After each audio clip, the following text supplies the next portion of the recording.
Beloved Outdoors, and welcome to another video. It's September and everybody knows what September is. It's Disaster Preparedness Month.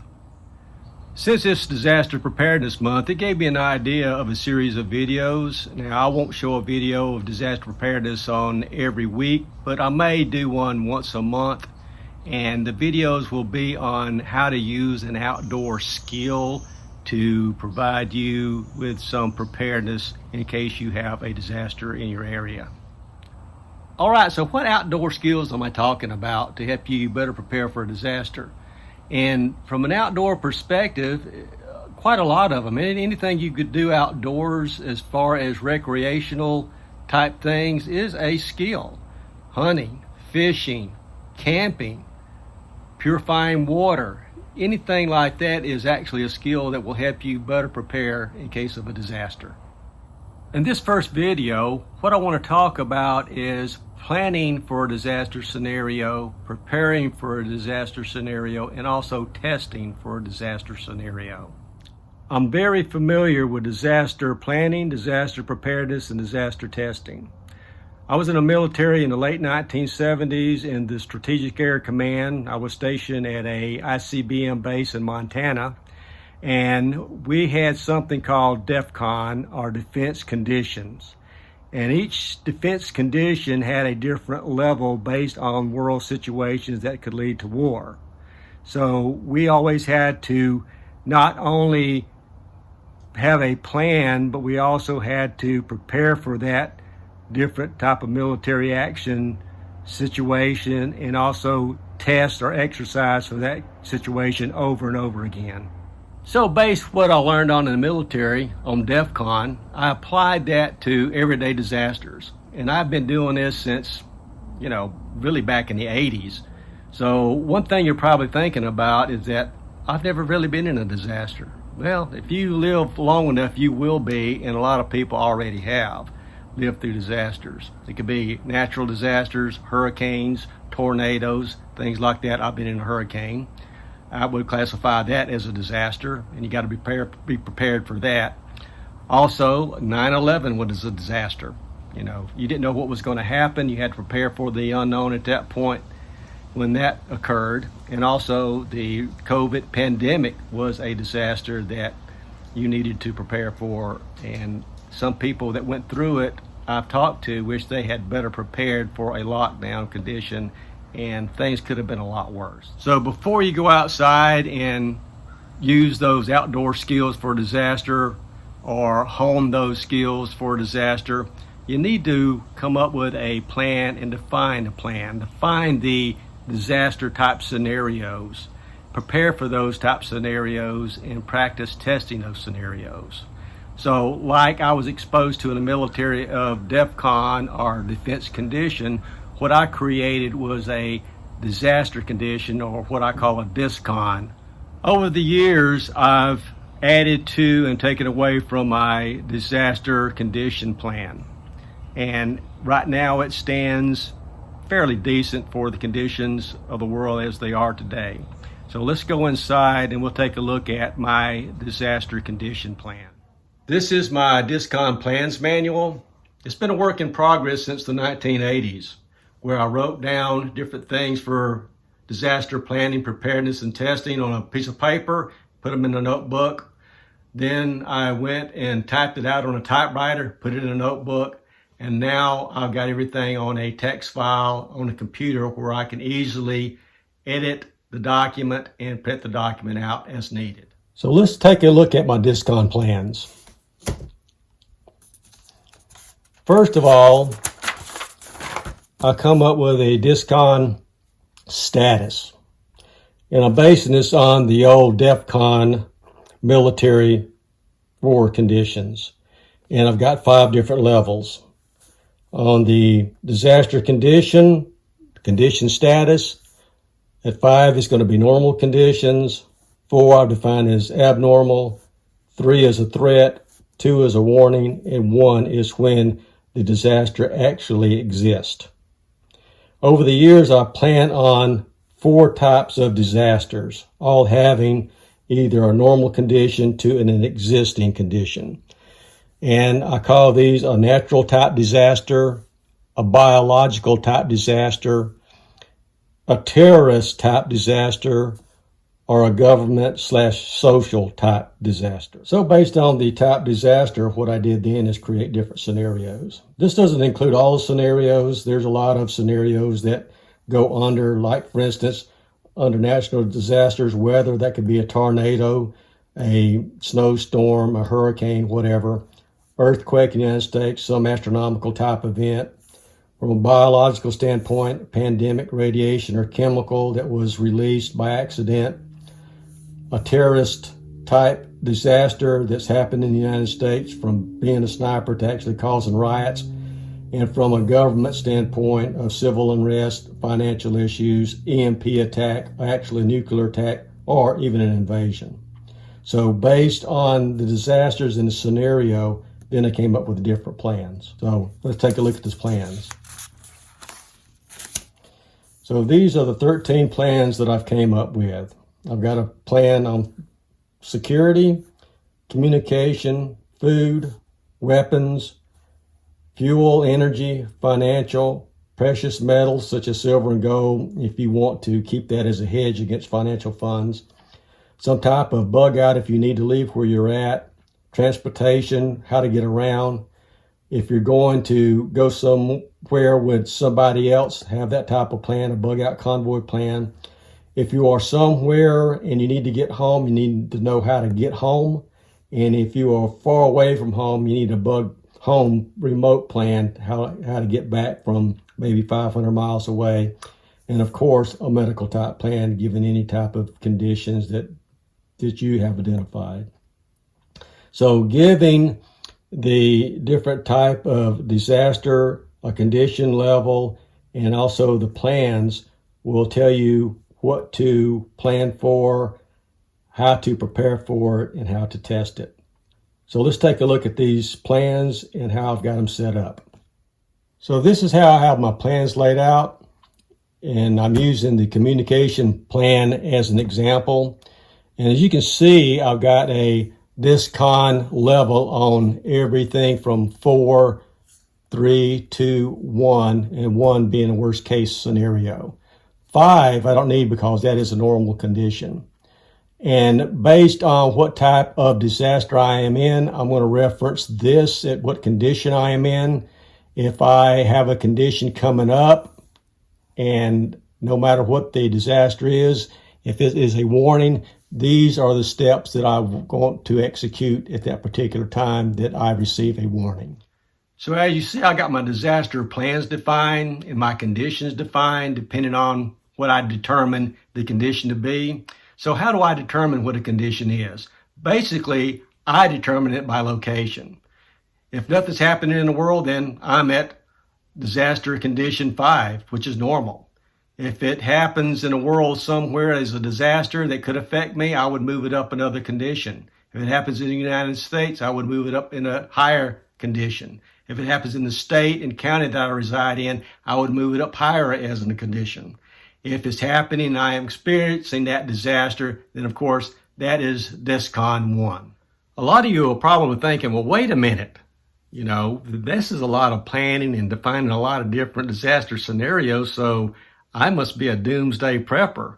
Well, I can tell you, I don't consider myself a doomsday prepper. A matter of fact, I think that nobody can plan for doomsday. And anyway, my definition of what doomsday is probably different from yours.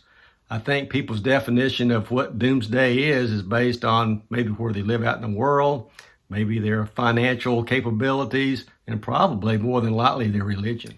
The next question you probably have is, how often do I update my disaster condition status?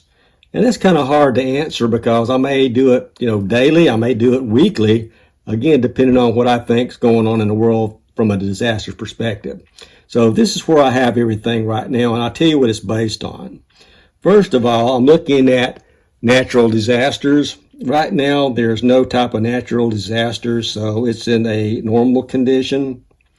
The next is a biological disaster, and as you can see, I've got it at an abnormal condition simply because, you still got COVID going around, so that's very abnormal.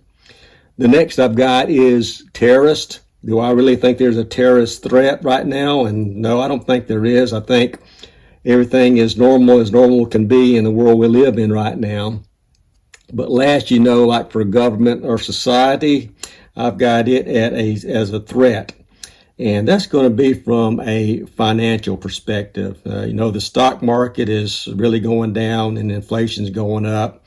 It's impacting fuel costs. It's impacting food costs. It's impacting the availability of different goods. So I've got that at a 3 threat right now. Okay, I've talked about disaster planning in the different disaster conditions. Next, I want to talk about preparing for a disaster. And what I've done is create a spreadsheet that tells me the inventory of the things that I have to prepare for a specific disaster scenario. As an example, I live in an area where I'm going to be affected by a hurricane if one comes up in the Gulf of Mexico. Even though I'm 200 miles from the Gulf itself, I have lost power from 2 weeks to a month. So what I'll do is just sit down and think of the supplies that I need during that disaster if I lose power or if I lose water. Of course, I'll need something to power some flashlights. I need some good fresh drinking water or something I can filter water with. I'm going to need some food at that particular time. I'm going to need some medications at that time. And I'm also going to need some type of portable radio and batteries. So you get the idea. So what I did with this spreadsheet is give me an idea and a specific list or an inventory of the goods that I have on hand given a specific disaster scenario. And I will review this inventory spreadsheet periodically, probably at least once a month. And if I've used any materials from that, I'll replace it. What I've learned over the years, especially in the military, is that you can plan and prepare as much as you want for a disaster, but unless you actually test or exercise that particular disaster scenario, you might be missing something. So what I've done is create a sheet in my inventory spreadsheet that will simulate or emulate a disaster and give me an idea of the things that I need to look at for a specific randomly generated scenario. So I got random number generators on this spreadsheet that I can change the numbers with quite easily by just clicking the cells a few times. And I'm going to have a test example here. And my random number generator come up with 1. So I'm going to test this on Monday.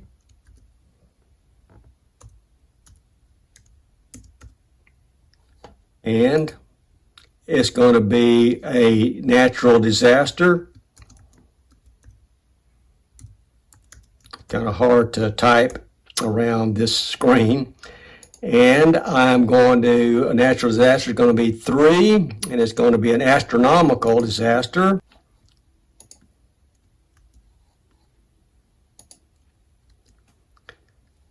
Next, it's going to be a security perspective. That's what the plan I'm going to look at is the security plan. And the level is that I'm actually going to do an exercise.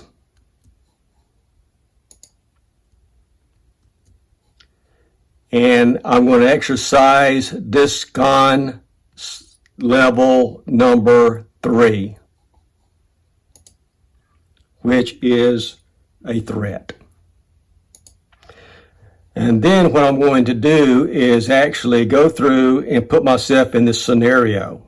And that scenario is, it's a Monday, a natural disaster occurred that's threatening me. It's astronomical. Let's just say it's a small asteroid hit maybe in the world. And I've done these tests quite a while, and this is actually the first time this type of scenario has actually come out. What I'm going to do is look at my security plan to see what I should do from a natural astronomical type of disaster. I'm going to do an exercise where not only am I going to inventory it, but I'm going to do a physical walkthrough of the things that I need to do at a DISCON level of 3. So what we need to do now is go to my DISCON planning book and take a look at security DISCON 3. Okay, I've created my test disaster condition. Now, what I'll be looking at specifically is just the security part of a threat of some type of astronomical type disaster.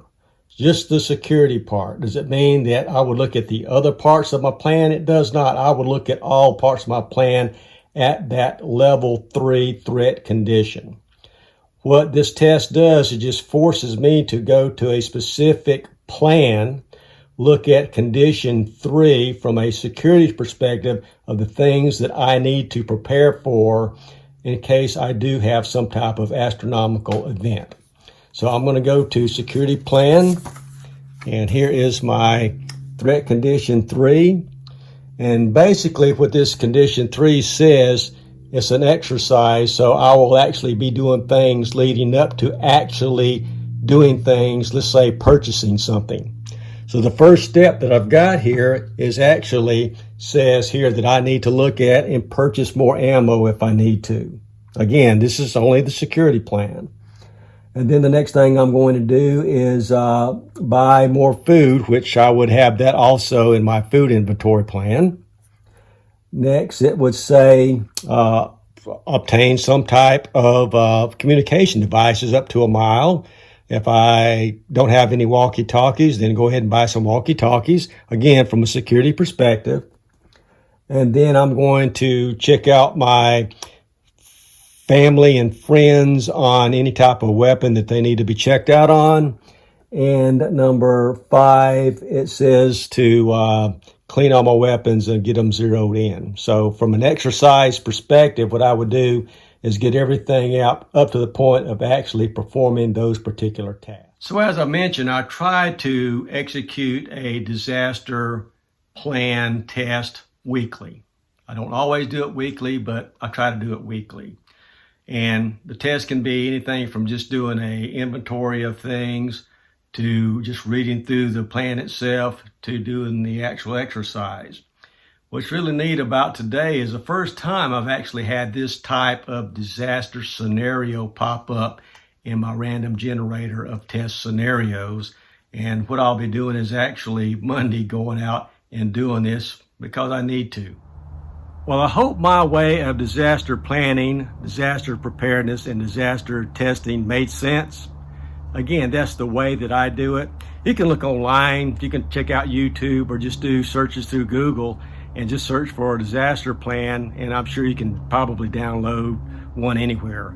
If you got any questions specifically about the way I do things, just drop me a comment below and I'll be happy to talk to you.